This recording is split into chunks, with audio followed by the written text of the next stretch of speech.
Well, good morning, everybody. It's the Snowbird Gardener. I'm going to take you on a Christmas garden tour.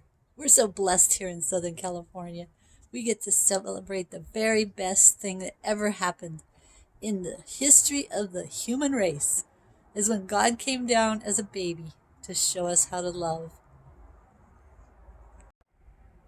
So as I was saying, we're so blessed to live in Southern California at Christmas. And the dogs all wish you a very, very Merry Christmas. So here I've got the sprouting broccoli, sprouting purple broccoli. And you can see down in here, stems are turning quite purple. They're so big and rugged. It's very interesting when I feel the leaves. Once the sun comes up, the leaves are kind of tender. But when the sun is not shining on them, they are so strong. Those leaves feel so firm and so, I don't know, so full of water, I guess. Another purple sprouting broccoli. Back in here, I've got the peas. They are up to the last section of that tomato cage. Hello, Mr. Crow. Merry Christmas to you, too. So all the peas are doing well here. Look how big some of these leaves are. Look how thick that stem is. That stem is as thick as my finger. This one looks good. More sprouting broccoli here. In the back, I've got my miracle tomato. Yep. Cilantro. Swiss chard. Now look at that tomato. It has even made it through 3 hard frosts. Amazing. Down in here, the Shasta daisies are not doing so well. I think maybe they don't like this climate. Could be it's too hot during the day, you know. Peas. They're just starting to look like they'll be giving off blossoms pretty soon. These are the sugar peas, or the snap peas. Now this Chinese cypress doesn't look very happy after the frost. See how it's getting dry and crumbly? But it's so amazing how the green part comes out at the very tips of the branches. So it really doesn't matter as it crumbles back. The new stuff will grow out on the tips once it warms up again. Buddy likes to follow me around the garden, see what I'm doing. Okay, here we've got the purple cauliflower.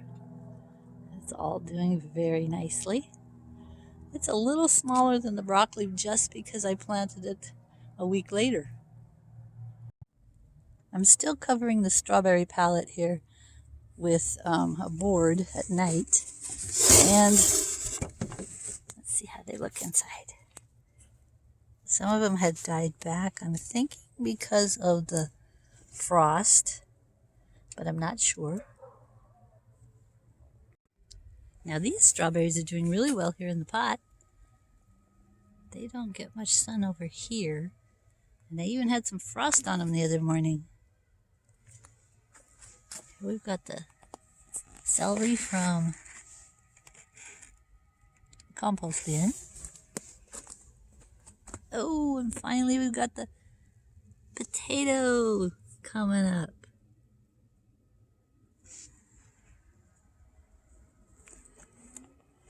Nothing in the greenhouse, except at nighttime I put these 2 little pots of strawberries in the greenhouse. Here's the other purple cauliflower. Let's take a look at the cactus pads. Nopales. People actually eat them. Let's see here. Get this rock out of the way. We'll pull this off the top. No, we won't, because I got it in there nice and tight. We'll leave it. All right. Now this one is not leaning against any of the rocks. So I think that's a good sign.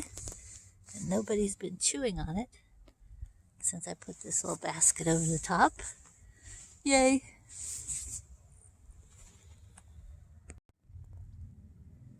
Now this one is leaning over, and it got munched on in 2 places before I put the basket over it. But it's not touching the rock, so I think that's a good sign. Because when I first planted them, they were all touching one of those rocks. So I assume that as they are getting settled in, establishing themselves, that they will perk up a little bit. This one also is not touching the rock anymore, and it didn't get too much munching. Now this one's in the shade in the morning, but it gets afternoon sun, and it to me is still touching the rock that I leaned it up against when I planted it. So it may be growing a little bit differently than the other ones. See, the other ones are down there.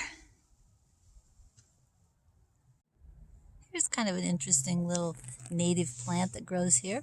I've always considered it a weed, but you know what's funny? Is at the ranch in Arizona, I have these same plants, and over there, I consider them wildflowers. So this year when I came home and looked at them here, I always pull them out, dig them up, try and get rid of them. This year I thought, you know, I'm just going to embrace nature. I'm just going to let these beauties grow. I think they'll be happy. They're actually considered an aster. And what they come up on the plant app is a tansy aster. Isn't that a funny name? Tansy aster. Well, no garden tour is complete without a look at the compost bin. Okay, now, it's almost 50 degrees in the shed where I just pulled this out. So I'm going to measure the temperature of this one. While that thermometer is heating up, hopefully, take a look at something that's growing here in the dirt. Now they always say if toadstools, or mushrooms, or whatever you want to call them, grow in your soil, that means your soil is very fertile. Okay, let's check this temperature. And we see that it has not heated up at all. Must be time to turn it. The aloe vera and the jade plant are looking happy. In fact, if you look really close, you can see some. Oh, just a second. I'll step over there, show you. Okay. You can see that it is starting to have some blooms, some buds. There's one. There's one. Yeah. Nice plant. I got my equipment out. My project for today is got a whole barrel full of bottle brush leaves that I will be taking off of here. I find that the stems at a certain diameter, they don't really break down very well in my climate and conditions. So my goal is to take the leaves off and crunch them up and use those in the compost bin. Well, that's it for the Christmas 2022 garden tour. Thank you so much for watching my videos this year. Thank you so much for supporting me. I appreciate it so much. And remember, Jesus is the exact image of the invisible God. He came to earth to wash away our sins, to die in our place, and to give us life eternal. So when you look at that little baby in the manger this season, remember that that was the day that God and His love was born on earth. I'll see you next time. Adios. Merry Christmas. Bye-bye.